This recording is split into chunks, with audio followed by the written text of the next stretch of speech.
Good day, Spartans. Happy Monday, April 10th. You guys are aware that I'm out of the building today, Monday, tomorrow, Tuesday, and then Wednesday, April 12th. I'll be back on Thursday. You can see the agenda for the next 3 days. There'll be a video for you to watch each day so we can continue covering new information. That way we're using our time wisely. Today, we're talking about stock market indices. And then we're looking at different ways to research companies and determining whether or not it would be a good investment to make into that particular company. When you are done with the video, then you obviously have the rest of chapter 12, the chapter 12 reading guide to complete. It's questions 26 through 33. Those should be done and turned in. Remember, everything is timestamped, so that should be done before the start of class and submitted before the start of class tomorrow. Let's get down into it. So at any point in time, if you need to pause the video so you could finish writing things down, or maybe you want to pause, write everything down, and then listen to what I'm saying, you do you. But it's a video here, so we can do this at our own pace. But at the start of class, most days we look at the morning report where it is, there is a financial analyst who is telling us what the markets are doing, what they did, what the future holds. Oftentimes they are making that prediction based on a couple of stock market indexes. And an index, if you look at the definition of the word index, it is a way to measure something. So these stock market indexes are ways to measure what the securities market is doing. If it is up, if it is down, if people are making money, if people are losing money. It is not the end all be all. If you read the section, you know that the Dow Jones Industrial Average is the average price of 30 large companies. Right? It takes the average price of them and measures if it has increased in value or if it has decreased in value. Even if it is up or down, it doesn't necessarily mean that your stocks in which you are invested is up or down. It could be the opposite. It could be the same. The Dow Jones started as 12 companies, 12 large companies, and now it has expanded to 30 companies.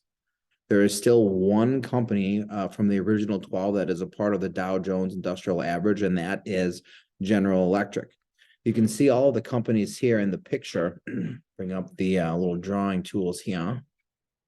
You can see all of the companies that are a part of the Dow Jones Industrial Average. And we got to make sure that we are understanding of what we mean by industrial. We are talking about industrial leaders.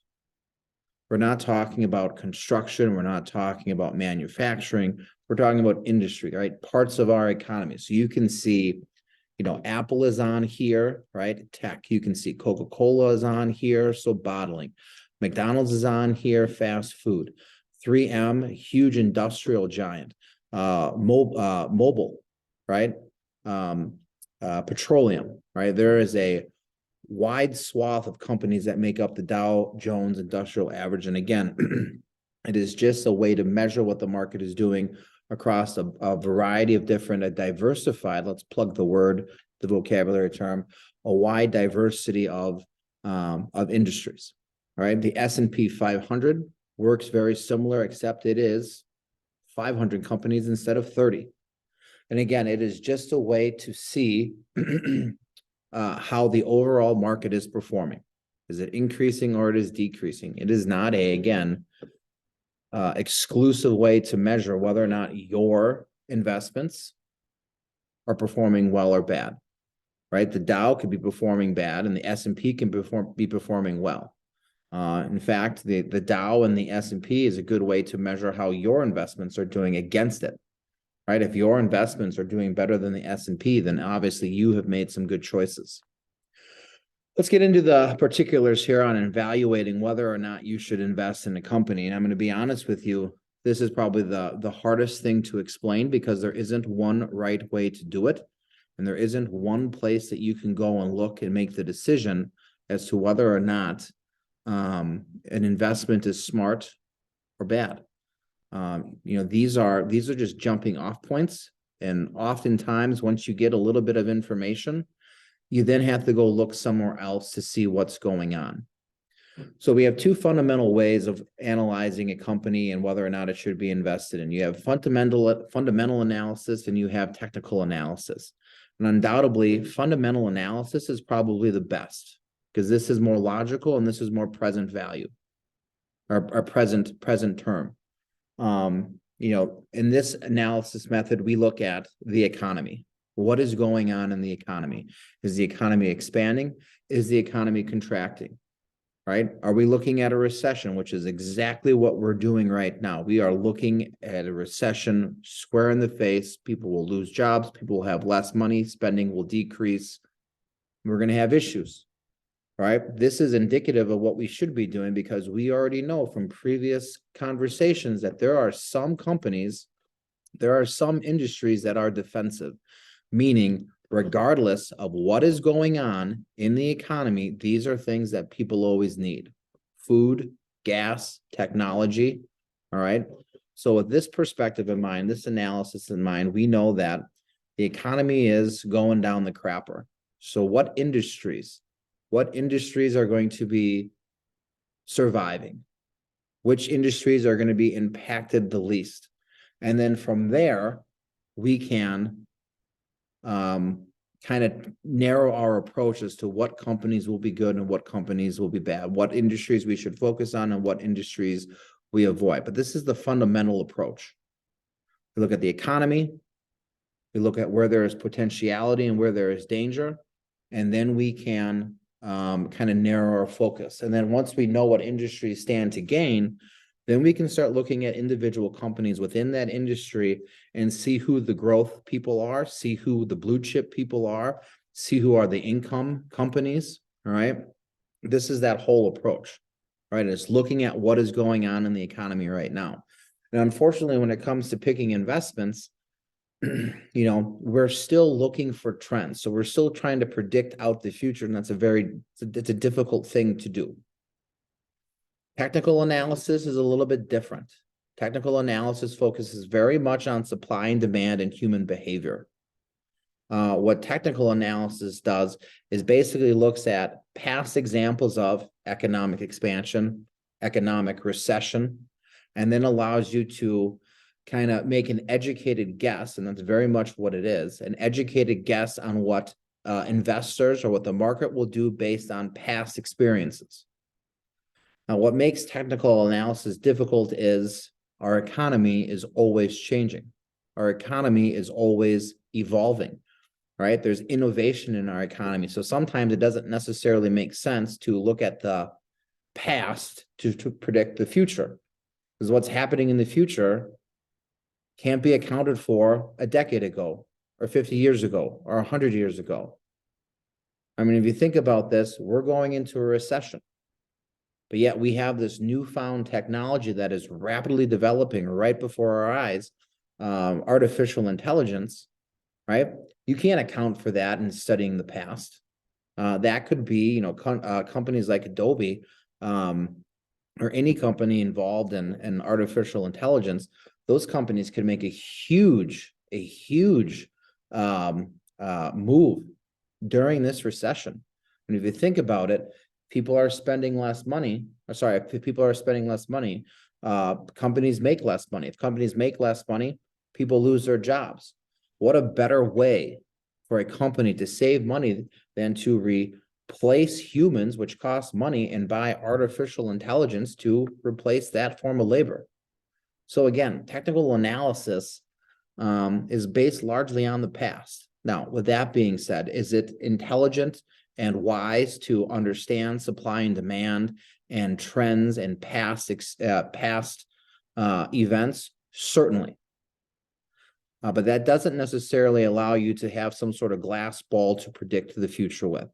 I think your textbook even tells you that probably the best way to analyze a company is with both techniques, right? We do need to have a little understanding of economic principles, but we most definitely need to know what the economy is doing currently, what the economy potentially will be doing in the future, and then we can narrow down our focus for investment opportunities based on the industries that we think will perform the best. Now, this gets a little bit more specific once we know the industry and once we know companies that we want to look at. Now, a way to evaluate companies as to whether or not they are a good company to invest in or a bad company to invest in is looking at their price to earnings ratio. And what this is a very fancy way of telling you, a very fancy way of saying to you is, this is how much people are willing to spend to invest in a company to earn $1 of profit. Right? PDE ratio tells you how much people are willing to spend for $1 of profit. Companies that, companies with price to earnings ratios of 30 or more tend to be very expensive. Companies with price to earnings ratios of 10 or less tend to be inexpensive. And what those two numbers tell you is that you need to get more information, right? The average is somewhere in the 20s, right? That people are paying $20 to get $1 of profit. You might see a company that's got a $30 price to earnings ratio, which is high, right? But that should indicate to you that you need to do some research as to why are people willing to pay so much money for $1 of profit. Are they overexpensive? Are they too expensive? Excuse me. Are they overvalued? Or do they have some sort of new technology coming out? Do they have some sort of new handle on an industry or on a market? Right? Again, this is the difficult thing to kind of teach kids and for you to understand. It's not just one bit of information that we're looking for. It's getting one bit of information and then trying to make sense of it. So if we were to look at Costco, right? Costco seems to be the easiest one for us to understand. You can see the link here if you want to do this with other companies. So we have the price to earnings ratio for Costco going all the way back to 2010. All right, the price to earnings ratio for Costco is $36.53. People are willing to spend $36.50 for $1 of Costco profits. They spend $36.53, they get $1 back. Why? Why are people willing to do that? You look at the trends, it could have been a variety of reasons. It's a new wholesale supplier. It's the first competitor to Sam's Club. It's a little bit more upscale, a little bit more hoity-toity, might cater to the very wealthy crowd. Could be a list of reasons. In more recent time, why does it continue to increase? Are they adding stores? Are they beating out competitors? It could go on and on. But the point is you have to go find that information. There is something that we need to talk about here, leading and trailing. All right, because there's going to be a couple of different PE ratios that you want to consider.